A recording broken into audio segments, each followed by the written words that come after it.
Tenemos la suerte y el placer de contar con la presencia de don Alberto Bárcena. Señor Bárcena, ¿qué tal? Muy bien. Bienvenido.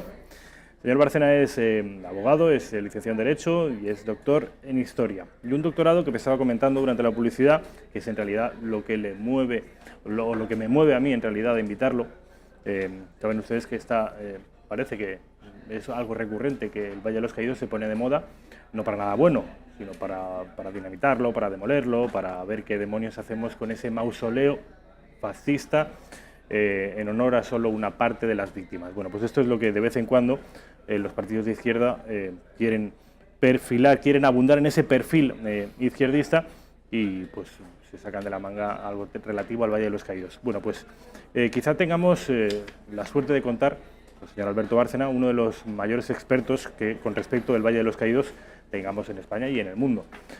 Su tesis versa precisamente sobre el Valle de los Caídos, en concreto sobre la redención de penas a los presos que trabajaron en la construcción del Valle de los Caídos. Y es, como sabrán imaginado ustedes, sobre lo que vamos a hablar durante los próximos minutos. Señor Bárcena, en primer lugar, sabe usted que, bueno, le repito la presentación que hacía a los espectadores, el Valle de los Caídos ya es, la opinión casi hegemónica es que se trata de un mausoleo a mayor gloria de un dictador fascista y los huesos que allí aparecen de todos los españoles muertos son huesos de un solo bando. En fin, hay muchos tópicos y muchos mitos con respecto al Valle de los Caídos. Si fuera usted tan amable y nos explica, empieza a derribar mitos uno detrás de otro. Pues son unos cuantos, sí. El primero, desde luego, no es ningún mausoleo a Franco, que nunca no tenía previsto ser enterrado allí, empezando por ahí. Punto número uno. El segundo, no se hizo a mayor gloria de ninguna dictadura, ni de ningún fascismo, ni de ningún régimen político. Se hizo precisamente como un lugar para conmemorar y recordar lo que había sido la guerra civil y servir no solo para honrar a los muertos de los dos bandos, sino para recordar a los españoles lo que había sido aquello. Allí están enterrados gente de los dos bandos, en un número muy parecido, por cierto. O sea que lo que tiene de positivo y de distinto en relación con otros monumentos parecidos es que es un lugar de concordia, por más que se hayan empeñado en presentarlo de otro modo. Y el que no lo sepa, que se vaya a los decretos fundacionales del Valle, y ahí está dicho expresamente por el propio Franco, que firma el decreto por el que se constituye la fundación de la Santa Cruz del Valle de los Caídos. Y esto no solamente está en los decretos, los contemporáneos del monumento, cuando se inauguró, no solamente en España, sino fuera también, lo reconocieron como un ejemplo de concordia y reconciliación. El New York Times publica, el día de la inauguración del Valle de Madrid, que Franco tendía al bando derrotado el ramo de olivo. O sea que no había ninguna duda al respecto. Ha sido después, mucho después, cuando a base de manipular la realidad histórica han llegado a construir este mito que ya parece consolidado, pero que es un auténtico mito intencionado, desde luego, que no tiene la menor base. Algún espectador que nos esté viendo, señor Bárcena, podría pensar que va a ser difícil que un monumento que rinde honores a Franco y a José Antonio, y solo a Franco y a José Antonio, al menos de manera muy particular, sea entendido como un monumento a la reconciliación de los españoles. Bueno, pues eso es empeñarse en que sea así. A José Antonio lo llevaron allí cuando se inauguró el monumento. Franco no tenía previsto, insisto, enterrarse allí. Eso fue un decreto que firmó el rey, precisamente Juan Carlos I, en los primeros momentos de su reinado, que se enterrase allí a Franco, y ahí está. Pero a él le importaba bastante poco que hicieran con él después. Es más, tenía un panteón en el Pardo, que se ha venido hablando porque lo saben incluso los más fieros detractores del Valle, que ese panteón está ahí y está su viuda. O sea que no lo hizo para eso, ni mucho menos. Pero este mito ya es antiguo. El propio Indalecio Prieto, nada menos, cuando estaba en construcción el Valle, ya empezó a hablar de la tumba faraónica. Porque claro, había que, por supuesto, denigrar al adversario todo lo posible. Y es lo que se ha hecho ya en vida de Franco, se ha seguido haciendo después, y desde su muerte hasta aquí se han llegado a decir cosas verdaderamente descabelladas, sin la menor base histórica ni documental, todo lo contrario. Vamos, señor Bárcena, a lo mollar de su tesis doctoral, que tiene que ver con el Valle de los Caídos, pero principalmente sobre los presuntos esclavos a los que el régimen obligó a trabajar en jornadas inacabables, en unas condiciones extremas, por supuesto, sin ningún tipo. A los esclavos no se les paga ni se les rebaja las penas por hacer el trabajo al que están obligados. Ese es otro de los mitos que circulan y que ya a base de circular pues ya no solo son hegemónicos, sino que se toman por verdaderos, aquello de repetir una mentira 1000 veces hasta convertirla en verdad. Es su tesis doctoral. Cuéntenos un poco, ¿en qué consistió? ¿Quién trabajó? ¿A cambio de qué trabajó? ¿Hubo condiciones esclavistas? ¿Hubo esclavos? Porque la palabra esclavo se repite hoy en día. Hay incluso algún libro titulado así, Los esclavos de Franco y cosas por el estilo. Para mi tesis doctoral yo tuve que revisar, y tuve la enorme suerte de encontrarme con ello, un fondo documental, que lo digo siempre, está en el archivo del Palacio Real de Madrid, y se llama así, Fondo Valle de los Caídos, 69 cajas, donde estaba contenida toda la documentación que generó aquella obra, 20 años de construcción. O sea que yo no me he ido a cantos de sirenas, ni tampoco a examinar lo que otros autores han dicho, que por supuesto hay que verlo en una tesis doctoral, sino que tuve la enorme suerte, insisto, de encontrarme con fuentes primarias de la historia, con lo cual la mayor parte de lo que mi tesis contiene no es más que eso, reflejar lo que hay en el archivo. ¿Y qué refleja esto? Primero, que de esclavos nada, porque en primer lugar, en la aplicación de la redención de penas, para ir al Valle de los Caídos lo tenían que pedir. Y todos los que fueron interrogados después, o entrevistados, que es más correcto, cuando ya ha muerto Franco, hay un libro fundamental para conocer la historia del Valle, de alguien que no fue nada amigo del franquismo, como es Daniel Sueiro, que publica muy poco después de la muerte de Franco ese libro sobre el Valle.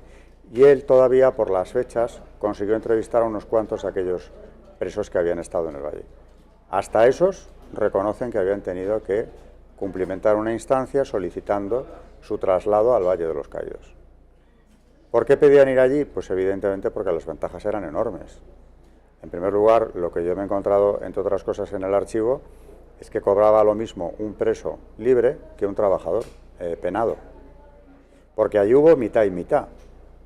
Hubo algunas épocas en las que había incluso más libres que penados.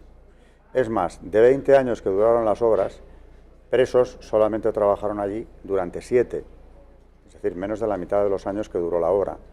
Empiezan en el 40, en el 43 ya van los primeros presos, y en el 50 no hay presos porque se ha indultado ya a los últimos que quedaban ahí.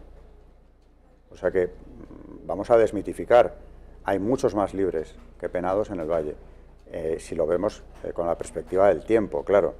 Hubo momentos en que hubo más presos, y siempre digo lo mismo, ojalá hubieran cabido más, porque eso hubiera sido señal de que se había beneficiado a otros muchísimos más presos que querían ir y no pudieron ir. Porque tampoco ¿cuáles eran esos beneficios tan atractivos? Primero, cobrar lo mismo, que no está mal, que cualquier trabajador del ramo correspondiente, porque había un fichero según la formación profesional o la trayectoria de los presos.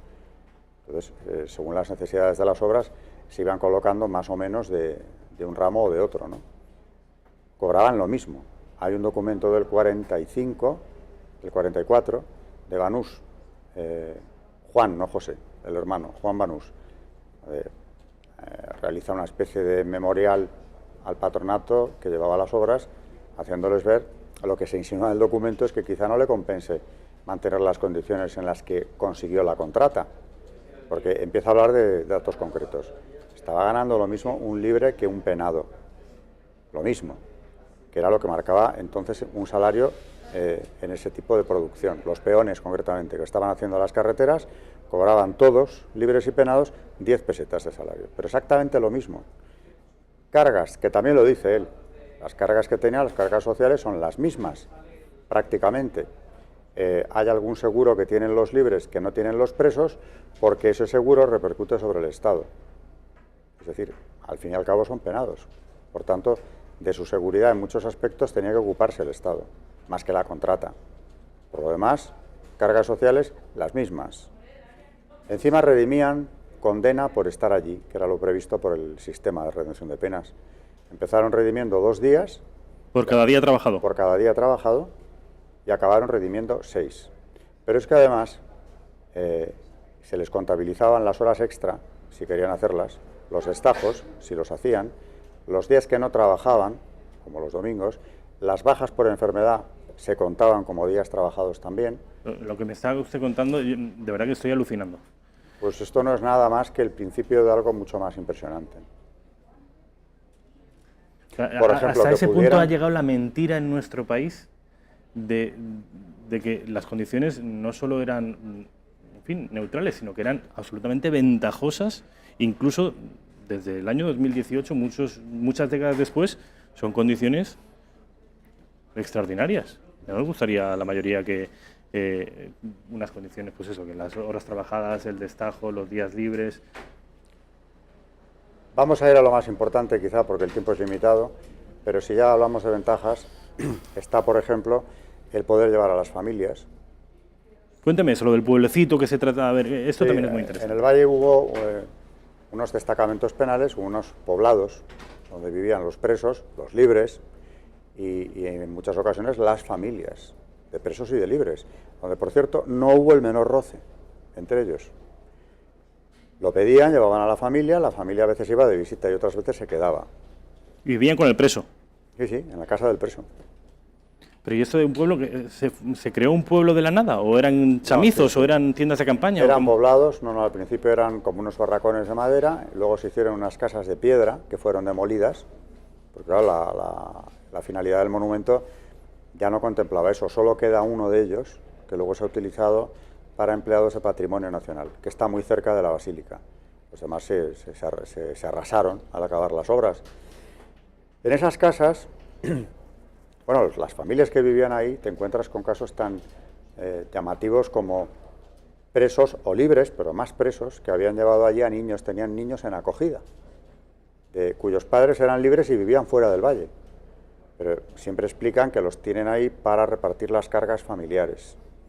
Siendo así que eran situaciones precarias las de las familias, tenían algún sobrino o nieto en su casa. En verano, la población del valle se disparaba, porque venían a pasar las vacaciones. Y hablaban así de tranquilamente, las vacaciones, hasta que en el 50, el regidor del valle hace circular un oficio a todas las contratas y a los propios obreros, en el que dice que el valle no puede convertirse en un punto de veraneo. Yo cuando lo leí la primera vez me pareció una cosa muy dura y muy desgarrada por parte del regidor, porque estaba empezando la investigación y pensé, ¿a quién se le va a ocurrir tomarse aquello por un punto de veraneo?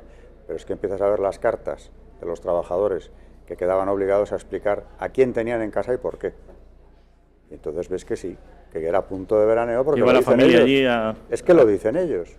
La única limitación que se les pone a partir del 50, que antes no había ninguna, era que expliquen y soliciten la estancia de las familias. Y empiezan a escribir. Entonces, por ejemplo, hay un caso, uno de aquellos trabajadores que había sido preso, Juan Solomando, en ese verano del 50, pide 4 pases distintos para ir trayendo a una hermana, a un cuñado, 4 sobrinos. Después a otro cuñado que viene a recoger al niño que vive con él, que lo tienen en acogida. Y viene a buscarlo y se queda unos días ya de paso en el valle.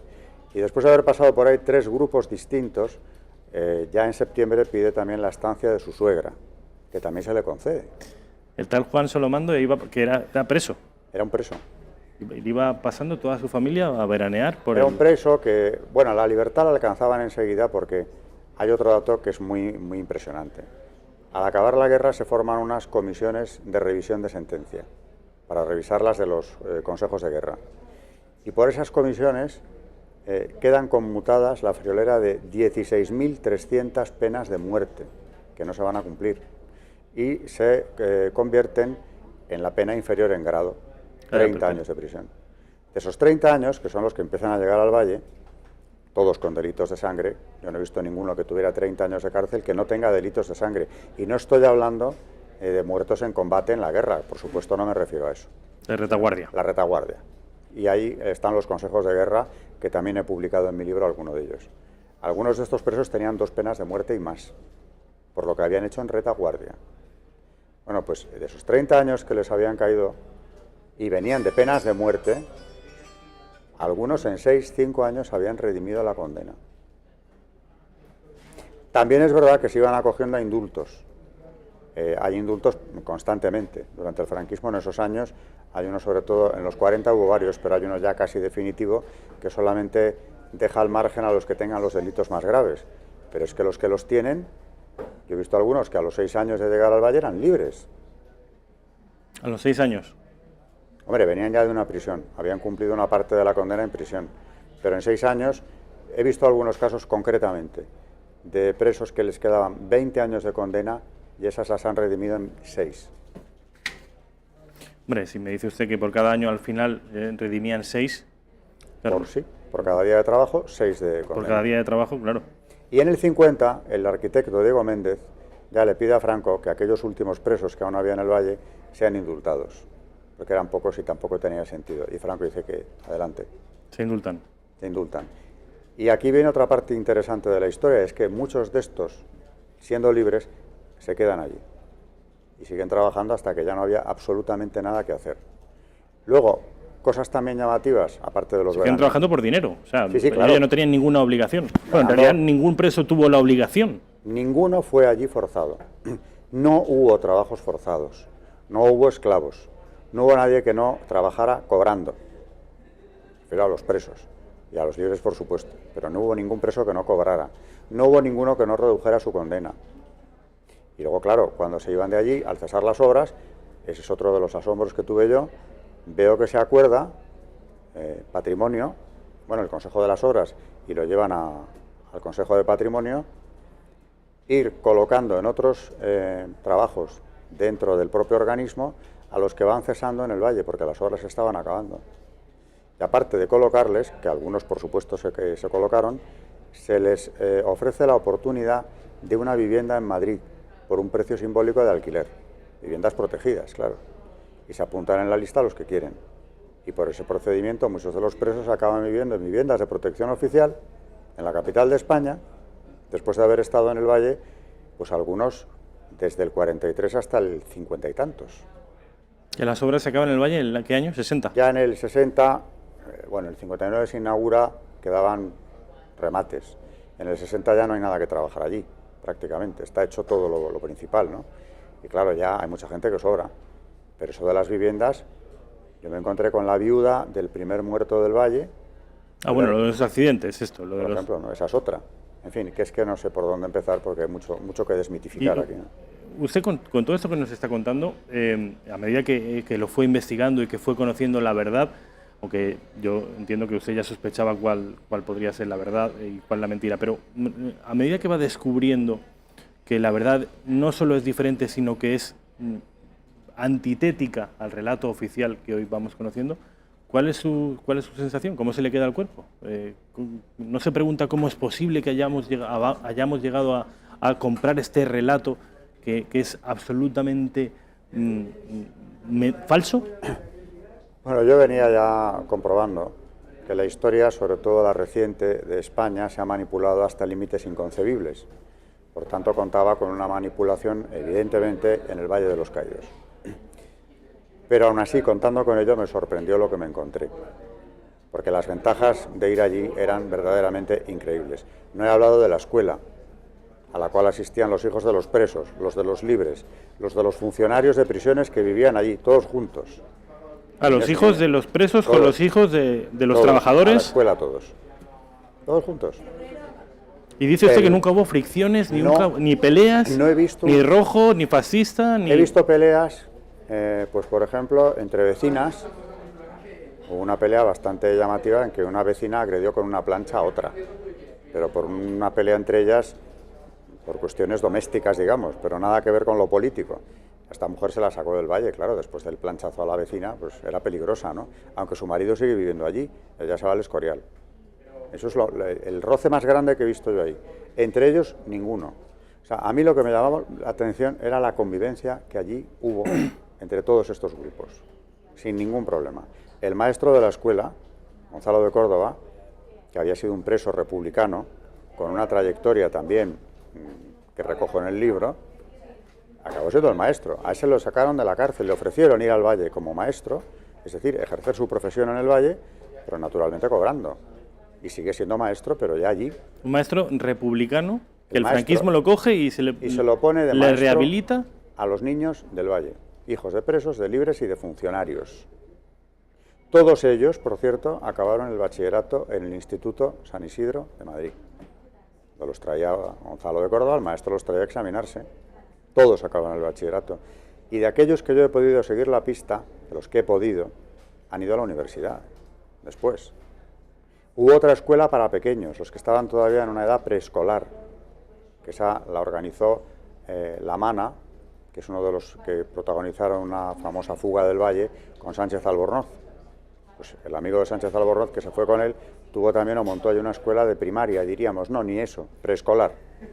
Pero es que luego los niños estaban escolarizados, con, además, prohibición expresa, o sea, apercibimiento a los padres de que si no les llevaban allí, a la escuela, se ve que algunos eran bastante reacios, o estaban lejos de la escuela, serían expulsados del Valle. La amenaza de expulsión del Valle es constante. El que no cumpla la norma tendrá que irse de aquí. Eso estaban siempre con ello. Claro, un sitio, como se ha descrito, tan terrorífico, como ha dicho la leyenda negra, como es que hay que... ¿Usted se imagina que hubiera en Auschwitz la amenaza de sacarte de allí si no te portabas bien? Se ha comparado efectivamente con claro, Auschwitz. Es que eso es constante. Y lo que te encuentras es lo contrario. Hombre, vivienda a salirte, la familia viviendo contigo, una escuela gratuita y obligatoria, bachilleres, muchos niños que en aquella España todavía no hubieran sido bachilleres, de ningún modo. Trabajos, muchos de ellos los primeros trabajos en el Valle mismo. Hábleme sobre los accidentes, las cuestiones laborales, accidentes laborales, que se habla también de que, en fin, era otra época, pero también se habla de unas condiciones muy precarias. Se ha hablado de miles de muertos en la obra, incluso se ha llegado a decir que los mataban, una vez ya utilizados, incluso he llegado a oír eso. Muertos en la obra, que se habla de hasta miles de muertos, en 20 años de obras, la cifra yo dudo entre dos, que ahora digo por qué. 14, en 20 años, 14 muertos, o bien 18. Que además, dado el tipo de obra que se estaba realizando allí, como era horadar el risco de la nava para crear la basílica ahí dentro, y luego levantar la cruz, era un trabajo de más riesgo que hacer carreteras, ¿no? 14 muertos. ¿Quién da la cifra? El doctor Lausín, que era el que estaba al frente del Hospital del Valle. Que, bueno, era para primeros auxilios. Si eran accidentes graves, los trasladaban a Madrid. Pero había un hospital allí que funcionó todo el tiempo. El doctor Lausín era otro preso. Era un médico que había sido republicano, que perteneció al Comité Rojo de Aravaca, pueblo en el que pasaron verdaderas atrocidades aquí en la Guerra Civil, y que al acabar la guerra también llega al Valle con una pena máxima, que la redime allí. Allí se llevó a su familia también. Y es él quien, ya muerto Franco, le da ese dato al autor de este libro que mencionaba yo antes, a Sueiro. Le pregunta, claro, por los muertos, y dice, ¿fueron muchos? Y contesta el doctor, sí, 14. O sea, él pensaba que eran muchos.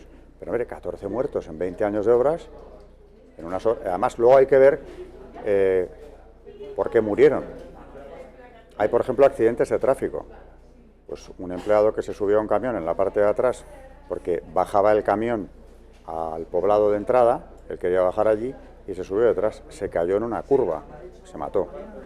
Otro, no usaba el arnés que se tenían que poner en los andamios, se cayó de un andamio y se mató. Por cierto, el del andamio era un preso común, o sea, lo que había cometido era un delito en su ciudad de origen, había apuñalado a un vecino, y estaba allí por eso, porque también llegaron presos comunes, ojo, también, más tarde. ¿Y lo de los 18, por qué duda usted entre 14 y 18? Porque el practicante que estaba en el hospital, el practicante, Orejas se llamaba, que fue, claro, la mano derecha del doctor, era otro preso, y ese habla de 18 muertos, no de 14. Claro, habría que comparar... ¿Pero no hay unas cifras oficiales? ¿No había...? Claro, no es fácil porque si esos muertos luego han muerto en Madrid, en un hospital de Madrid, o a consecuencia de alguna lesión que ocurriese allí, los que tenemos registrados y enterrados en el Escorial, muertos en el Valle, son exactamente ese número. 14-18. Y la última pregunta, señor Bárcena, antes de irnos, porque yo me quedaría desde luego hasta el final del programa hablando con el señor Bárcena, y si le pido permiso para llamarle en otra ocasión, porque me parece muy interesante lo que estamos conociendo hoy, muy fascinante y muy revelador de la miseria, de de la leyenda. De la política española, cómo ha llegado a distorsionar con fines políticos la verdad histórica. La última pregunta. Los osarios. Parece que están mezclados unos presos con otros, nacionales, republicanos, y que están todos los muertos volcados ahí y es imposible seleccionar de quién es un cuerpo, de quién es otro. ¿Esto por qué se hizo así? Bueno, en primer lugar, hay un registro con los nombres de muchos, de la mayoría, pero todavía es que son 30 y tantos mil muertos. Hay otros que no están ni siquiera identificados. Esto, cuando empiezan los traslados de los restos, que vienen de otros cementerios, claro, y van llegando al valle en los años 60 ya, a partir del 59, 60, son restos que vienen de cementerios, y tengamos una cosa en cuenta, muchos de estos restos venían o habían sido recogidos de fosas comunes, abiertas en plena guerra. O sea que ya la identificación de aquellos restos era bastante complicada. Si podían localizarse los nombres del fallecido, lo que yo he visto en el archivo es que se pedía la autorización de la familia, en general. Yo por lo menos no he visto ningún caso en el que no se hiciera. Es más, se pide el traslado de los restos de un sacerdote asesinado por la represión republicana y dice el alcalde del pueblo que no la puede conceder porque este señor era de origen gallego, esto era en un pueblo de Castilla, y no lo habían localizado a la familia. Y por tanto, como no se traslada. Y ahí se quedó el sacerdote, donde estaba, porque no se podía autorizar el traslado. Cuando llegan allí, pensemos una cosa, la guerra acaba el 39, todos son muertos en guerra, claro. Acaba el 39. Han pasado ya más de 20 años, o 20 por lo menos, desde que empieza el traslado. Imagínase en qué situación van sacando de las fosas comunes, otras veces estaban mejor conservados, estos restos que han muerto en combate y han sido enterrados así. O sea que lo que se hacía con ellos era irlos metiendo en cajas, aunque claro, era bastante complicado también ese proceso, porque a veces, claro, que en la fosa estaban mezclados los huesos. Vamos, que la tarea era complicada. ¿Qué ocurre ahora? Que efectivamente en los osarios, sobre todo, donde se han descompuesto o se han estropeado las cajas de madera, que al fin y al cabo eso pasaría en cualquier columbario de un cementerio que tenga ya unos años de historia, ¿no? Identifique usted ahora quiénes son exactamente los que están ahí. ¿Se puede hacer? Gracias a los adelantos técnicos, sí, pero la prueba es tan cara como hacer el ADN con parientes vivos de estos señores. Y hay otro problema. Para hacer exhumaciones en el valle o en cualquier sitio, tienen que autorizar los que están junto con ellos. Y claro, ese es un problema que se han encontrado. Por tanto, se ha magnificado el asunto, se ha agitado desde los tiempos de Zapatero, concretamente con la memoria histórica, se ha agitado también la cuestión, y ahora ¿qué se encuentran? Pues que la única intervención que ha habido por ahora es un reconocimiento previo a cualquier intervención con unas microcámaras a ver qué es lo que pasa ahí dentro. A eso hemos llegado. A eso hemos llegado. A meter microcámaras en los osarios del Valle de los Caídos para ver si es posible distinguir de quién es este fémur y de quién es este cúbito. Y cuando eso aproximadamente se pueda llevar a cabo, a las pruebas de ADN. O sea que el presupuesto de esto, si hubiera que identificar con certeza a todos los enterrados allí, no sé qué presupuesto es, de qué cantidad estamos hablando, ¿no? Inasumible. Porque en cualquier caso, claro, las familias que tienen derecho a recuperar a sus muertos tienen el mismo derecho que las familias que quieren que sus muertos sigan reposando allí. Y no los toquen.